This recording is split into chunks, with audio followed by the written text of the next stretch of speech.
എന്നതാണ് ഇന്നത്തെ ഏറ്റവും വലിയ കോമഡി ആയിട്ട് എനിക്ക് തോന്നിയിട്ടുള്ളത്. ആറാമത്തെ പോയിന്റിലാണ് ട്രംപ് ആ വലിയ ഗംഭീരമായ അതിഗംഭീരമായ യമണ്ടൻ പ്രഖ്യാപനം നടത്തിയിരിക്കുന്നത് കേട്ടോ.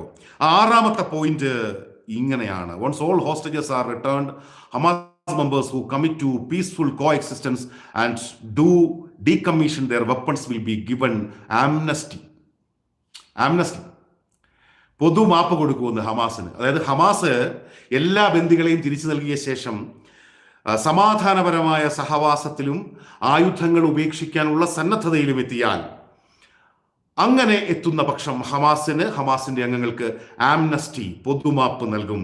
ഒപ്പം ഗസ വിട്ടുപോകാൻ ആഗ്രഹിക്കുന്ന ഹമാസ് അംഗങ്ങൾക്ക് അവർക്ക് ഇഷ്ടമുള്ള രാജ്യങ്ങളിലേക്ക് പോകാനുള്ള സുരക്ഷിത യാത്ര ഒരുക്കി വെക്കുമെന്നാണ്. പലസ്തീനിലെ മനുഷ്യരായ, അവിടെ ജനിച്ചു വളർന്ന തലമുറകളെ അവിടെ ജീവിക്കുന്ന അവിടുത്തെ മനുഷ്യരുടെ തലമുറക്കാരായ ഹമാസിനോട് മാപ്പ് നൽകാമെന്നാണ്, പൊതുമാപ്പ് കൊടുക്കാമെന്നാണ് ട്രംപ് പറഞ്ഞിരിക്കുന്നത് ആറാമത്തെ പോയിന്റിലേക്ക് കേട്ടോ. അപ്പൊ അത് ഇത്രയും വിശാലഹൃദയനായ ട്രംപിനെ കുറിച്ചാണ് നമ്മൾ പല കാര്യങ്ങളും ഇങ്ങനെ പറഞ്ഞുകൊണ്ടിരിക്കുന്നത്.